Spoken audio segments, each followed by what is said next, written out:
आज हम Indian cricket team के one of the best captain और हम सभी के फेवरेट महेंद्र सिंह धोनी से 5 बेस्ट लाइफ लेसन सीखने वाले हैं, क्योंकि हम में से काफी लोगों के लिए वो हमारे आइडियल की तरह हैं, जिनसे सीखने को मिलता है कि कैसे मुश्किल से मुश्किल सिचुएशन में भी काम और कूल रहा जाए और कैसे एक अच्छा लीडर बना जाता है। तो यही सीखने के लिए हम धोनी की इन 5 एडवाइस को फॉलो कर सकते हैं जो धोनी हमें सिखाना चाहते हैं। सो I would say that I feel equally frustrated.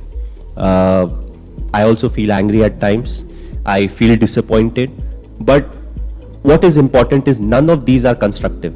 What needs to be done right now is more important than any of these emotions. So when I get into the thinking of what needs to be done, abhi mujhe kya karna hai, what is the next thing that I can plan, who is the individual I can use, and once I get into it, I'm controlling my emotions in a much better way. So I would say I'm like everyone else. It's just that I control my emotions slightly better than some of the other individuals, because I feel human beings have a lot of emotions, and especially us Indians, we thrive on emotions. So it will be wrong to say that these are something that doesn't come to my mind. Yes, I also face each and everything, but I always felt that my emotions should be under my control, and if I'm able to do that, then my thinking will be more constructive, and also it will help me think more about the process than the result, because result can put undue pressure on the individual or as a team in the full.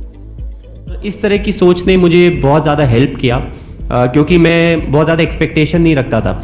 मेरी ऐसी सोच नहीं थी कि यार इस team में मुझे सिलेक्ट होना चाहिए। मेरे हाथ में था परफॉर्मेंस करना, अच्छा करना, मैं वो करता था। सिलेक्शन किन्हीं और के हाथ में था, भले वो 5 सिलेक्टर हो या कोई और हो। तो मैं उन सब के बारे में नहीं सोचता था। मैं सोचता था जहाँ के लिए भी मुझे सिलेक्ट किया जाएगा मैं वहाँ जाके खेलूँगा और अच्छा करूँगा। और फिर एक बार जब आप इंडिया रिप्रेजेंट कर रहे होते हैं तो आई थिंक मोटिवेशन की कमी नहीं होती है, कि बहुत कम लोग होते हैं जो अपने देश को रिप्रेजेंट कर रहे होते हैं, चाहे वो किसी भी प्रकार का स्पोर्ट हो, किसी भी प्रकार का प्लेटफॉर्म हो। तो दैट इटसेल्फ हमें इतना मोटिवेट करता है कि हम जब इंडिया के बाहर जाते हैं तो हम कोशिश करते हैं कि हम अच्छा परफॉर्म करें, but at the same time हम प्रोसेस पे ज़्यादा रियलाइज़ करते हैं कि क्या क्या चीज़ें हैं जिसके कारण हम यहाँ पे सक्सेसफुल हो सकते हैं। तो आई थिंक मोटिवेशन की कभी कमी नहीं हुई, बट ये मैं ज़रूर बोलना चाहूँगा कि मैंने कभी सोचा नहीं था मैं देश के लिए खेलूँगा, बट अल्टीमेटली मैं खेल रहा हूँ और हमारी टीम अच्छा कर रही है। तो बहुत ही प्राइड वाली बात है कि आप एक ऐसे स्ट्रीम में आप अच्छा कर रहे हो जिसमें आपका पैशन था, जो आप सदा अच्छा करना चाहते थे। ऑफ कोर्स लेवल्स अलग होते हैं, पहले मैं डिस्ट्रिक्ट के लिए खेलता था, फिर मैंने स्टेट के लिए खेला और फाइनली कंट्री के लिए खेला। Well, personally, if you ask me, I feel you have to be honest in life. You have to be honest to yourself. You have to be practical.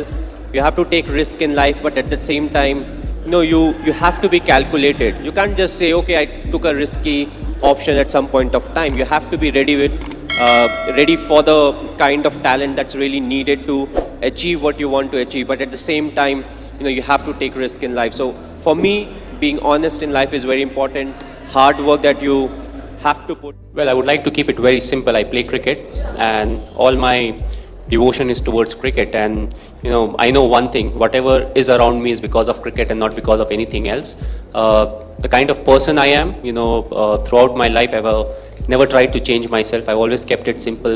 Be honest, devote yourself to something, and then be focused on that. So I think it's the ethics and the principles that really matter in life, and I've kept it really simple. So that has really helped me. मैं हमेशा कोशिश करता हूँ कि मैं result के बारे में ना सोचूं। मैं इस बात में बिलीव करता हूँ कि प्रोसेस ज्यादा इंपॉर्टेंट है, क्योंकि प्रोसेस की वजह से आपको रिजल्ट मिलता है। तो हमें मेक श्योर करना पड़ता है कि जो प्रोसेस है हमारा, लेट्स से हमने एक आइडेंटिफाई किया है कि ये हमारा टारगेट है। सो एक लॉन्ग टर्म गोल होता है, एक मिड टर्म गोल होता है, बट हमारे लिए सबसे इंपॉर्टेंट होता है जो एक इमीडिएट गोल होता है, that short term planning. And हमने किस तरीके से प्लानिंग की है, हमने किस तरीके से उस प्लान को एग्जीक्यूट करने की कोशिश की है। रिजल्ट के बारे में सोचने से आपको रिजल्ट नहीं मिलता है। आप जब जो कंट्रोलेबल चीजें हैं उसके बारे में ज्यादा ध्यान देते हो, छोटी चीजों में ज्यादा ध्यान देते हो, तो मोर ऑफन देन नॉट आपको जो रिजल्ट मिलता है वो आपके फेवर में मिलता है। अब इनमें से कोई एडवाइस तुम्हें अच्छी लगी है तो दोस्त हमें कमेंट बॉक्स में बताओ कि वो कौन सी एडवाइस है। इसी के साथ ये वीडियो यहीं खत्म होती है, लेकिन आप हमारे साथ हमेशा बने रहे, हमारे चैनल को सब्सक्राइब और नोटिफिकेशन बेल को ऑन करके रखें ऐसे ही और हेल्पफुल वीडियोस के लिए।